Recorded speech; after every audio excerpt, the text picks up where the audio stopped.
বিভিন্ন প্রান্তের ছবি আপনারা দেখতে পাচ্ছেন। কলকাতা পুরসভা যুদ্ধকালীন তৎপরতায় জল নামাবার চেষ্টা চলছে। ইতিমধ্যে কন্ট্রোল রুমে পৌঁছে গিয়েছেন মেয়র ফিরহাদ হাকিম।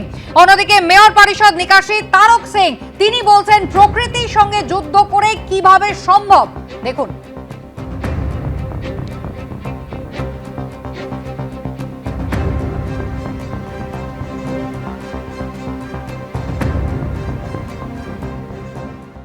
এখন জল কমতে আরম্ভ করেছে।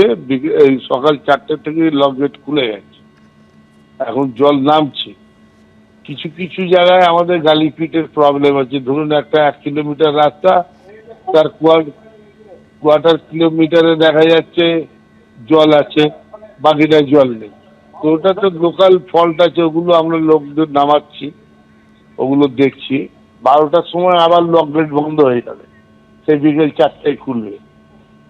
মানুষকে পরামর্শ দেবো সতর্কভাবে চলাফেরা করা, বিদ্যুৎ থেকে সাবধান থাকা, বিদ্যুতের খাম্বা টাম্বায় হাত না দেওয়া। এটা ছাড়া কি করতে পারি বলুন? প্রকৃতির সাথে তো যুদ্ধ করা যাবে না, কিন্তু আমাদের সতর্ক হয়ে কাজ করতে হবে। পথে বেরোলে সতর্ক হয়ে চলবেন, এমনটাই পরামর্শ দিচ্ছেন মেয়র পরিষদ নিকাশী তারক সিং। কলকাতা পুরসভা চেষ্টা চালিয়ে যাচ্ছে। ভোর 4টে থেকে কিন্তু লক গেটগুলো খোলা হয়েছে দ্রুত যাতে জল নামানো যায়, কিন্তু আবারও নতুন করে বৃষ্টি এসেছে বেশ কিছু জায়গায়, আর তাই আশঙ্কার মেঘ কিন্তু ক্রমাগত ঘনীভূত হচ্ছে। নিম্নচাপের ওপর নিম্নচাপ, এই নিম্নচাপ কাটলেও কিন্তু আশঙ্কা কাটবে না, তার কারণ দুর্ভোগের এখনো বাকি। আলিপুর আবহাওয়া দপ্তর বলছে বৃহস্পতিবার বঙ্গোপসাগরে নতুন করে নিম্নচাপ ঘনীভূত হবে এবং যা কিন্তু আরো গভীর নিম্নচাপে পরিণত হবে। ফলে পঞ্চমী থেকে আবারও কিন্তু বৃষ্টির আশঙ্কা রয়েছে। আর এই মুহূর্তে শহরের বিভিন্ন জায়গার জলমগ্ন অবস্থার ছবি আপনারা দেখতে পাচ্ছেন। একের পর এক রাস্তার ধারে থাকা মিটার বক্স জলের তলায় চলে গিয়েছে। আশঙ্কার পরিস্থিতি তৈরি হয়েছে। বিদ্যুতের খুঁটিতে কেউ হাত দেবেন না, যতটা সম্ভব জমা জল এড়িয়ে চলার চেষ্টা করুন, এমনটাই পরামর্শ দিচ্ছে কলকাতা পুরসভা।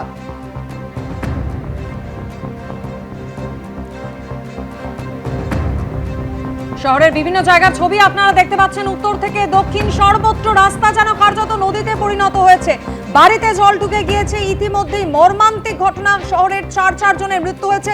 এই মুহূর্তে সরাসরি ভিক্টোরিয়া মেমোরিয়াল হলের সামনের ছবিটা আমাদের সামনে তুলে ধরবেন প্রতিনিধি আবির দত্ত সরাসরি আমাদের সঙ্গে রয়েছেন। আবির, দেখাও সেই ছবি। দেখো, সরাসরি সেই ছবি তোমাকে দেখাবো যে ইলেকট্রিকিউটেড হয়ে যেমন 4 জনের মৃত্যু, অন্যদিকে চারিদিকে জলমগ্ন পরিস্থিতি। অফিস টাইম ইতিমধ্যে শুরু হচ্ছে বা হয়ে গেছে বলা যায়, এবং সেখানে পুরোপুরি জলমগ্ন পরিস্থিতি হয়ে রয়েছে। এবং এখানে যে বাস যাচ্ছে, গাড়ি যাচ্ছে, সেগুলো প্রায় শ্লথ গতিতে যাচ্ছে। পুলিশ এখানে রয়েছে, কিন্তু জলমগ্ন পরিস্থিতি যেভাবে বিভিন্ন জায়গাতে উত্তর থেকে দক্ষিণ কলকাতার বিভিন্ন প্রান্তে, তাতে কিন্তু চলাচল করা খুবই দুষ্কর হয়ে পড়ছে।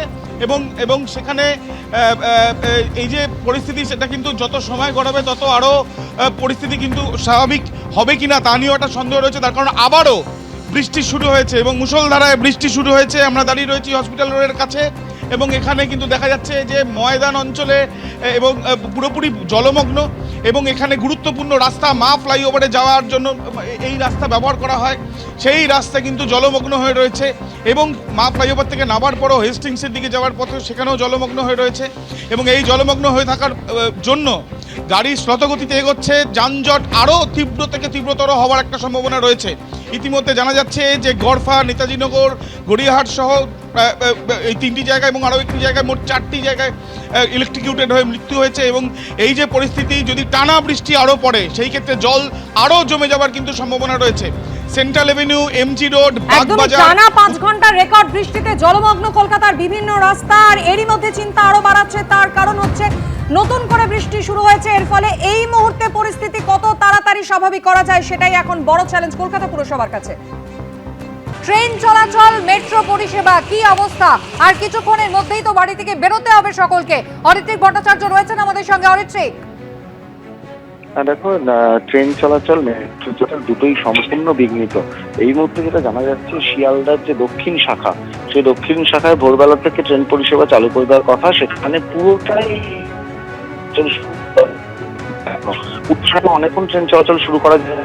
অবস্থান আমরা জানি বৃষ্টি ঘটেছিল, তারপরে বৃষ্টি কিছুটা কমার পর যেটা দেখা যাচ্ছে যে এই মুহূর্তে উত্তর শাখায় ট্রেন চলাচল শুরু করা হয়েছে।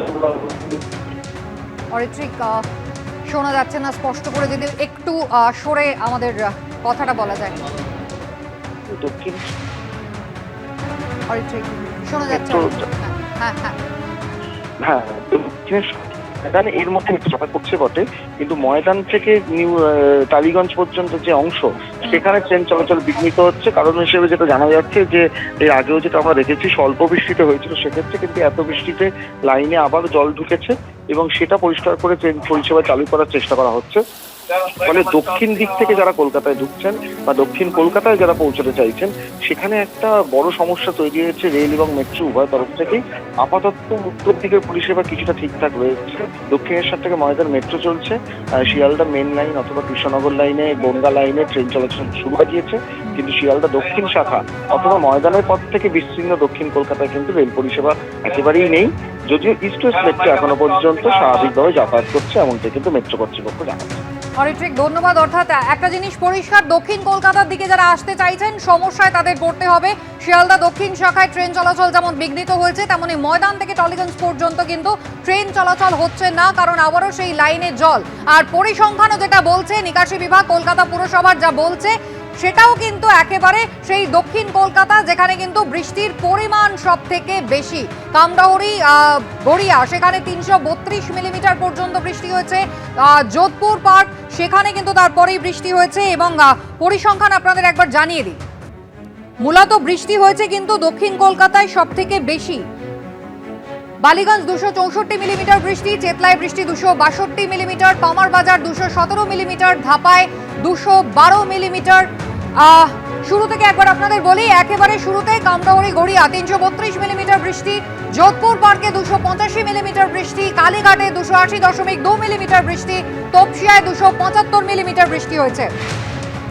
বালিগঞ্জ 264 মিলিমিটার বৃষ্টি হয়েছে, চেতলায় বৃষ্টি হয়েছে 262 মিলিমিটার, মোমিনপুরে 234 মিলিমিটার, চিংড়িঘাটায় 237 মিলিমিটার, পামার বাজার 217 মিলিমিটার বৃষ্টি হয়েছে, ধাপায় 212 মিলিমিটার, সিপিটি ক্যানাল 209.4 মিলিমিটার, উল্টোডাঙ্গায় 207 মিলিমিটার, কুদঘাটে 203.4 মিলিমিটার, ট্যাংরা পাগলাডাঙ্গায় 201 মিলিমিটার, ট্যাংরা কুলিয়ায় 196 মিলিমিটার এবং ঠনঠনিয়া চত্বরে 195 মিলিমিটার। বুঝতে পারছেন দক্ষিণ কলকাতায় কিন্তু বৃষ্টির পরিমাণ তুলনামূলকভাবে বেশি এবং এই মুহূর্তে রাস্তাঘাটের সমস্যাও দক্ষিণ কলকাতায় সব থেকে বেশি।